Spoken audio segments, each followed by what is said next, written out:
Hey y'all, we're back here at Jimmy's again, and we're going to do a quick video here about some of these lovely display tracks that we got on the wall. So Jimmy, why don't you tell us what you've been up to? Ryan, my grandson helped me make some of the colored banners that are going to go on my new shelving. Yeah. And it's going to be shelving like this, which you guys have seen before. Yes, there's some of these nice details here. I'm going to build a shelf here showing Charlotte Motor Speedway, Turn 4, that'll have some cars from the 80s. That'll be cool. Yeah. Let me show you some of those cars. Let's go take a look. Yeah. I just got these. These are really great. They're Scalextric cars made by Hornby, and they don't have anything to break. They're colorful for the kids. They run really great on this track. And they have an assortment of 7, and over the winter I've collected them all. Oh. Yeah, and they're only about a third of the price of what the other slot cars are. I had to get one car that was body in white, and I put these stickers on it for the kids. I'm going to paint that up and detail it properly later. But I needed 8 cars, and I needed to display those 8 cars somewhere. Right. So I've built a shelf here that I wanted to show you guys before I finish detailing it. This is Charlotte Motor Speedway Turn 4, and they're going to go in that same spot that I showed you back there. Cool. But before we do that, I wanted to show you how I got to this point. As far as the cement goes, we've talked about that before, right? Yep, we've covered that in one of our previous videos, so I'll put a link to that. This is MDF that had the scribed expansion joint in it. Then it was painted black. And what this is made out of is a hollow core door. You know, Luan on typical American doors are made out of 2 thin pieces of wood with masonite with a block of wood between them. Right. So I had these doors I picked out of the garbage, and they were in my way in the garage. So I had to get them out of my way because I had a project in the garage I was doing. Right. Yeah. So I thought, you know what, I'm going to finish all the plans I have for displaying the rest of my models. So this was the first one, and it's made up of a piece of Luan with the slots cut in it according to where the cars fit. I put a curb marker in there, which is nothing more than foam painted black and white. And then I built a wall, which is typically the height of the wall about 4 feet at the motor speedways on the banking. And that's nothing more than a piece of styrofoam molding glued to another piece of masonite, the same thing that this is. Yeah. And screwed on the back. Oh yeah, yep. Glue. Now these blocks here are important. They're the key to this. I'm going to show you. Make a bunch of them at a time on my workbench, and this is how they go right here. It's a little bit confusing, and I'm going to show you how that mounts to the wall. Now this is critical. I just measured it. It's at a 40-degree angle off of the back wall. Okay. Yeah. In this case, could you hold that for me, Ryan? Yep, no problem. In this case, this goes up like this, and it's going to sit up like that. You can get this detail in here. I think we need more light, but it sits flush up. Nice and flush. At this angle, 40 degrees off of this wall, the cars don't roll off. Now, what I'm going to do is set a pin in there to make sure that the back tire does catch. Okay. Other than that, it's as simple as that, and it gives me a good way to display these, what would be 9 cars. That's a nice way to display it. Nice way. Yeah. You know, nice little details around the track. Now, as far as I'm concerned, this is not finished. Right. And I'll show you why. If we look at these other tracks, let's spin around here to this track right here, and I think you'll see what I'm talking about. If I pull these cars off of there, you're going to see tire tracks. Oh yeah, You I see see that? them. Most guys don't notice it, but it makes a difference between it looking like a toy or looking like the real track. Right. So what we're going to do is put this back here and go back to my workbench, and we're going to attempt to put the stripes on this Charlotte Turn 4 diorama. Right on. All right, let's do it. The other thing that I like to do is weathering, which we'll do a little bit later at another time. Okay. Let me see, I've got these weights to hold it down, and I'll show you a tool I made. This right here, remember we talked about a year ago about the stripes on the track? Yeah, yeah. I came from these guys right here. These have seen a lot of miles on the track. What they're made up of is nothing but a piece of plywood with a hole drilled in it, 2 bushings put in there, slot car bushings. Yeah. And this happens to be a 1/24 scale slot car tire. So, Right. and it's free wheels. This guy is a scale, 1/32 scale width and scale thickness of the tires. Now it may take me a little while to get this going here, but what I use is a watered down black, a dark gray. Actually, dark gray works better because black just jumps out at you too hard. Yeah. And I like to get a little bit of water. This is water. And I'm just going to add a drop or two. I start out with it thick. I can always thin it out more. And since these wheels are, so what I'm going to do is only really just use one to begin with. So I'm going to stir this together, and I'm going to make a little palette here. And I'm going to get this guy warmed up here just a little bit. I can't see it. Okay. Just getting that tire a little bit of, and I use it like a roller. Yeah, I see what you mean. Now, sometimes it comes on too strong, and I've got to get the bubbles off the edges, because I only get one shot at this, you know. Right. So this is how it's going to be. Okay, so let's go down there and see what we can do. All right, I'm let's going to start from right to left, Okay. all the way across. It's just the slightest. Oops, that's not holding it. Could you hold that tighter Yeah, there? I can hold it down. Maybe we'll get another weight and put it behind it too. There we go. So by now this is dry. So let me do a couple more of this size tire. There we go. And especially close to the wall.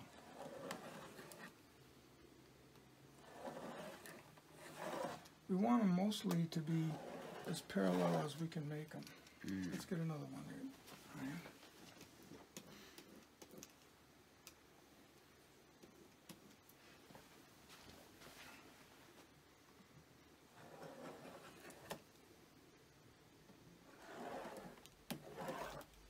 Yeah, it's had some nice details. Okay, let's see if we can get this guy working. A few more there. Just to thin it out just a bit. Mix it in there. Now in this case, we're going to put 2 tires down there. Whoopsie daisy, got backwards. Gotta make sure that we got the whole thing going. All right. Alright, let's see if we can run this right down there. Oh yeah. It's as simple as that. Seems like a And, fairly easy tool you know, to make here. Ryan, people don't notice it, but they do say, oh, that shelf looks so realistic. And it's because I add all these details to the scene, you know. Right. I think that's just about, whoopsie daisy, I can't turn that over. This was nothing but a broomstick that I drilled a hole in. Trouble is, I didn't put it in the center, I put it offset. If I flip it over, it doesn't work. Right. Seems like a fairly easy tool to make at home if you have right. a piece of wood and some tires.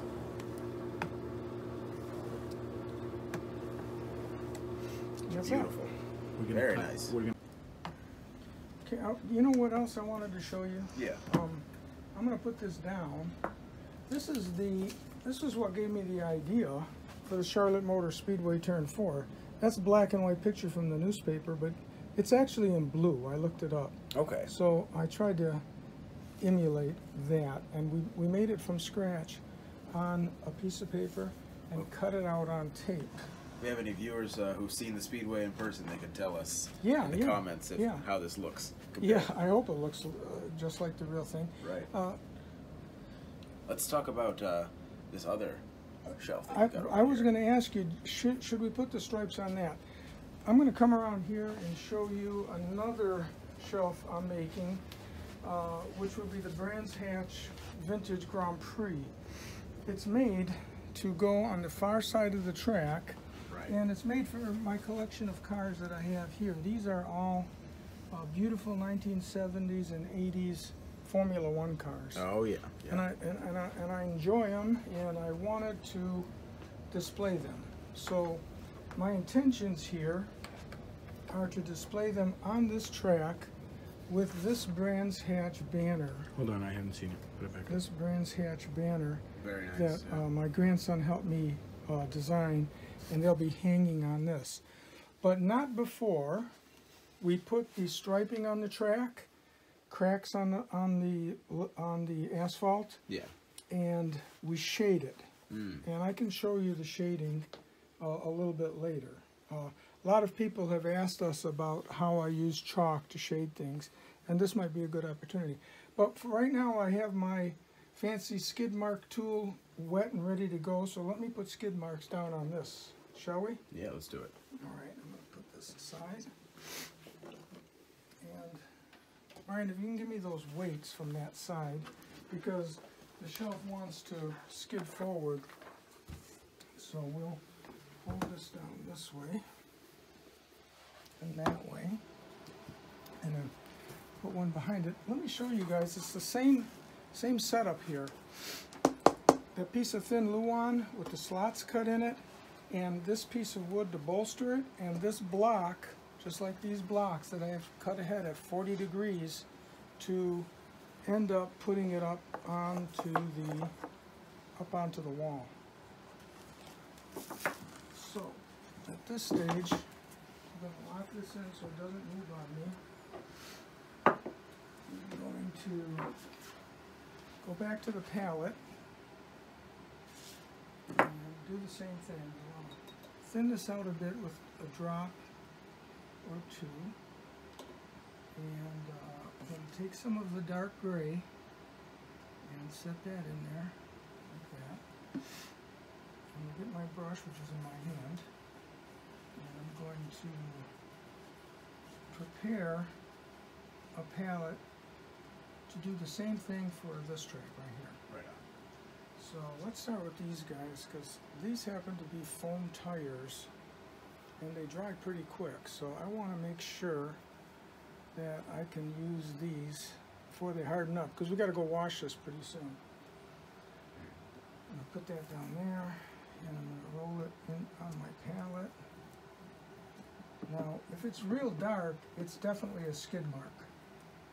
I don't think we want skid marks. I think we just want to run tracks across it like that. Let's go here.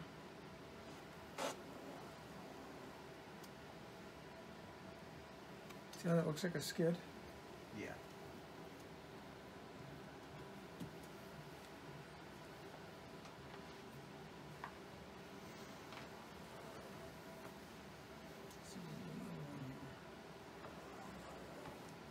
It's getting there.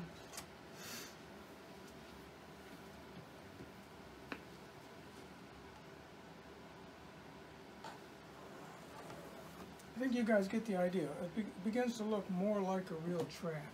Yeah, it really does. Just a little bit of detail makes all the difference. You know, I'll run a different one just for the sake of having a different tire tread in there.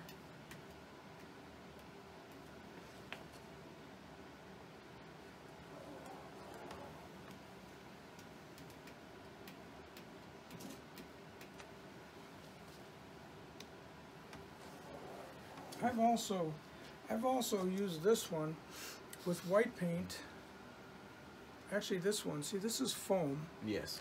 And I've used it to paint the white stripe and the yellow stripe all the way around the track. I have a palette, I mix the yellow or white paint, I run it through this side only, and then I can very carefully create my yellow or white stripe on the track. A useful tool, to be sure. Yeah. All right, cool. Okay, so these are going to get washed, and what we'll do now is let's do some cracks in the pavement. Let's do some cracks in the pavement. And what I use for that is this Pigma Micron .005 artistic pen. It's Micron .005. It's got archival ink. It doesn't smear, it doesn't run. Take the cap off there. And the cracks usually run from top to bottom on the track. Here you can see, if you look closely, you can see that there's cracks on the wall. That means the surface of the track has changed there. So what I'm going to do is add some cracks. Uh-oh, my pen's running dry. Oh boy. Oh, my pen ran dry, everybody. Well, Oh no! that's okay. Okay, I've got a backup though. I've got a Yeah, backup. I'll show this one here. See how the crack showed up as a... I've got a backup, which is this nano liner Hold on. at 05. You got it. It's made by Royal Langnickel. It's 0.05 millimeters. Now this one's a bit thicker, but I'll try to handle it lighter, be lighter on the touch, and we'll get about the same effect. Now I'm zigzagging and making myself agitate the pen a little bit, and wherever I do it too much, like right here, the crack will tend to form that. Or here where I did it too much, I'm going to form that. And sometimes when it gets to the end, it'll want to pick up the corner. So that's one. Let's add another one right here, guys. I'm going to take this crack, and he's going to end up coming across this way because obviously the foundation of the track is settled there. And I'm going to pick it up here. Very rarely does it come straight across. It'll come through at a different place like this. And then when I get to the end, I'm going to do this. And that adds to the realism. So it no longer looks like a toy painted one solid color, and that was my goal. So what we're going to do is glue these down to aluminum foil, cut them out, crinkle them, and hang them on the wall as Brands Hatch Vintage Grand Prix.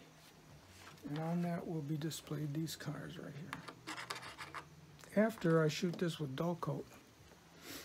And I might put in some vegetation or growth that has grown in there, weeds. So I've still yet to do that.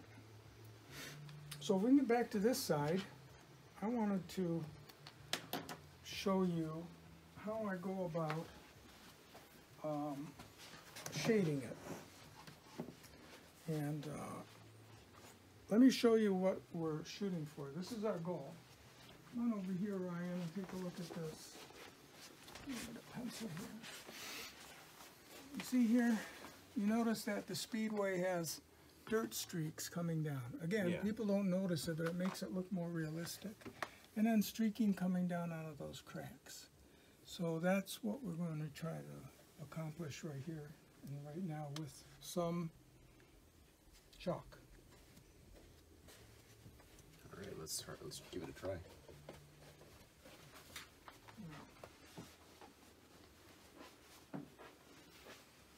This is pastel chalk. This is pastel chalk right here. And what I do is I take a regular flat brush and I put it in pencil sharpener and sharpen it I'm going to lay this flat so that it's easier to work with. I have a tray here and I keep all my shading equipment together so I can crawl on the track and use it. But what I usually do is I come in here with some brown and I'm using the point to scratch into the pastel.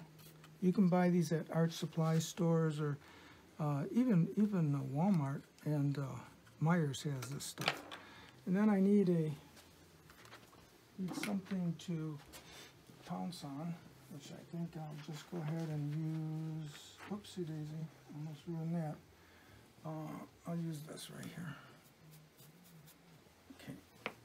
And I got to test it at first to make sure to see if it's going to be too heavy, because once I get it on there, if it's too heavy, it's going to cause a problem. So I'm going to dirty up the top of the wall. No walls are made level. There's always a low spot, and in that low spot, dirt and grime accumulates, and the rest stays a little bit cleaner. And then when it overflows, it ends up coming down onto the wall like that.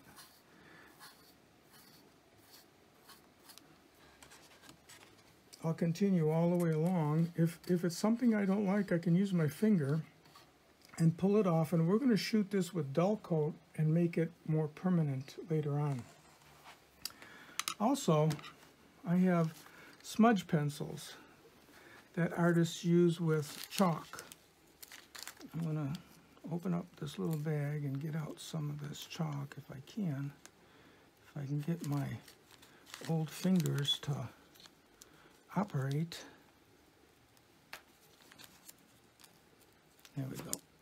Okay, now, this is a rather dirty job because this chalk ends up getting on your hands. So, what I want to do is create low spots there and maybe here.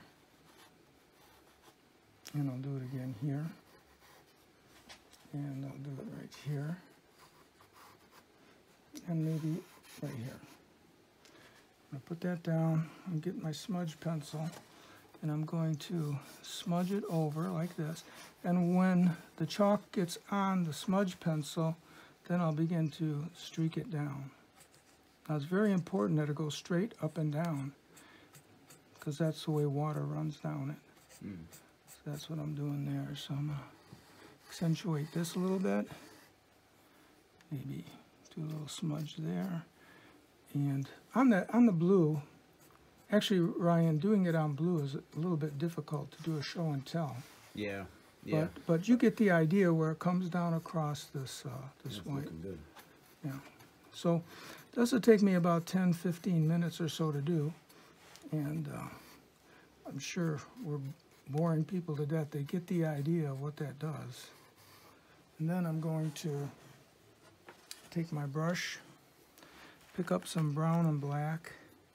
We're going to dirty up this area, and the reason for that is that soot and stuff that comes down off of that wall ends up down in this joint. So we're going to darken this joint. Can you hold that there, Ryan? Yeah. I'm going to darken this joint right there, like that. You see the difference between that and that? Yeah. Makes it look more realistic.